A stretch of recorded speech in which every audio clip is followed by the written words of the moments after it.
On June 12th, 1912, 12 women met at the home of one of our founders, Stella Hatch, and the Cleveland Animal Protective League was born. These visionary women saw a need to protect animals in this community.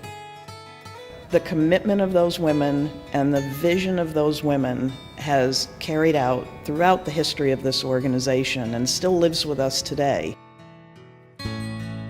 When I got to the Cleveland Animal Protective League, the Second Chance program was really just an idea that the people who were here already had. And we were able to put that idea into action, and now 6 years later, it has literally changed the culture of this organization and broadened our capacity, our ability to help animals who just never before would have had a chance.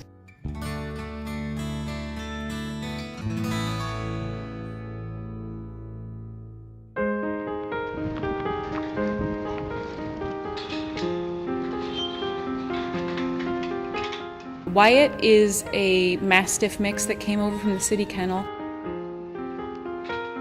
They called me about him and told me that he was missing his foot. It seems like that he was born with the deformity. So he had a lot of difficulty walking on it, and the bottom of the leg was also very raw because it didn't have that paw pad to protect it.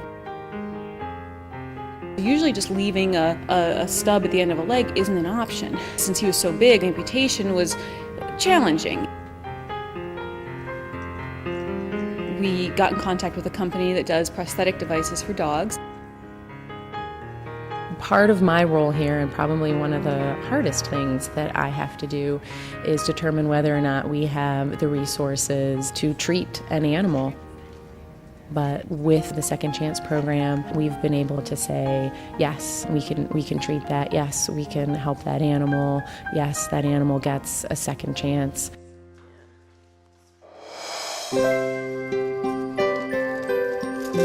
He is with two wonderful owners, and they have really embraced the challenge of Wyatt. It's not as simple as just getting it and putting it on his leg. Someone has to work with him. We were looking for a good companion for our other dog, Winston. The two dogs have gotten along great. They're best friends, they snuggle, they play, they enjoy long walks together in the park. When Wyatt showed up the first day, he basically laid and relaxed, and he just felt right at home the day that we brought him here.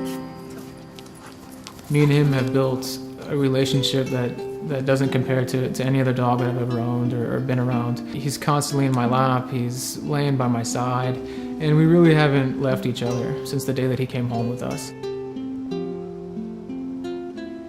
Just in 6 years to go from a time when we felt it was a privilege to be able to treat heartworm, to be sitting in my office talking about we're ordering a prosthetic paw for Wyatt so that he can have a better quality of life. I mean, to me, that was just mind-blowing.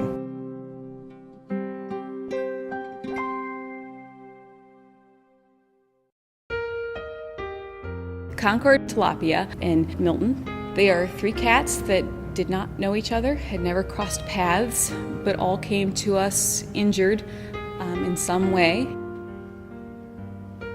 Concord was a cat that I had been periodically seeing around my barn in Columbia Station. And then one month he disappeared. He wouldn't show up about another month. And when he did, he was in a horrific shape. He was hobbling on two legs. To be honest, when I first saw Concord, I was almost put into tears. This cat had the will to even walk to my house when he could barely move. And I immediately picked him up, I carried him inside, I got him food, I got him water, and I called our vet here at the APL, Dr. Lash. We saw him the next morning, and he was a mess. He was scared. He had 3 damaged legs. He had 1 decent leg, and somehow, and I don't know how that cat did it, took himself to a home, to somewhere that could help him. We did some x-rays of him, got him on pain medication. We put splints on him, and we kept him here for quite some time, cage resting him. And during that time, other injured cats came and went, and another came in named Tilapia. He came in and had a dangling leg, but you would not know it if you saw him. He just was happy to have a good meal.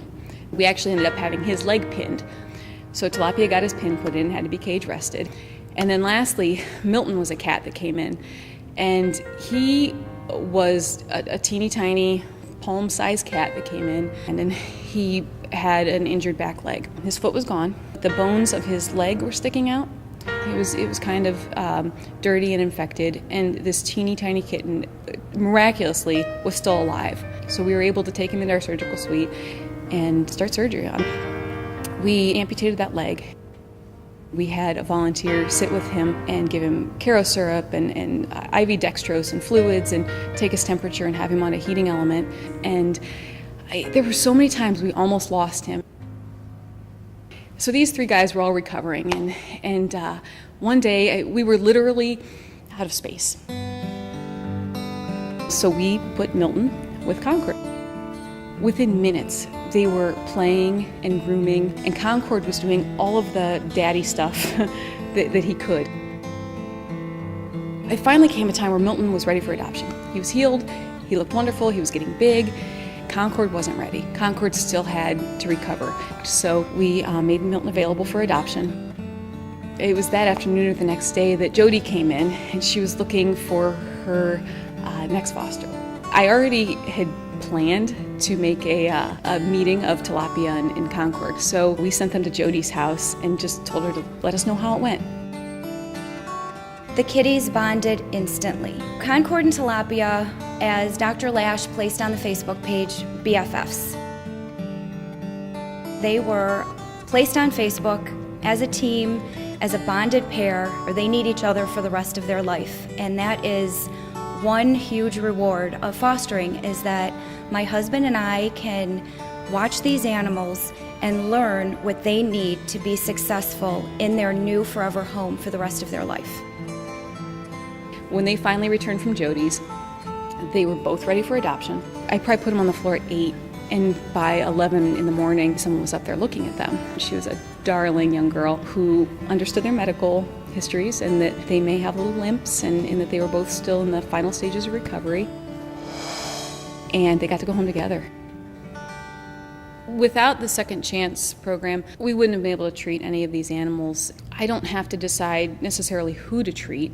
I have to decide how to treat. And that's such a privilege to be able to do that. From the donors who give us the donations that essentially are the lifeblood that support the program and make it move forward, to our extraordinarily talented board, staff, and volunteers. All of that comes together to make this program possible and to make these happy endings possible. Without that whole team, including the people that donate to this fund, we wouldn't be here, we wouldn't be doing this work, and the animals you've heard about in this video probably wouldn't be here either. And what a tragedy would that be? My husband and I have a mantra, and we have a picture on our wall in our foster room, and it says, "Saving one animal may not change the world, but it will surely change the world of that one animal."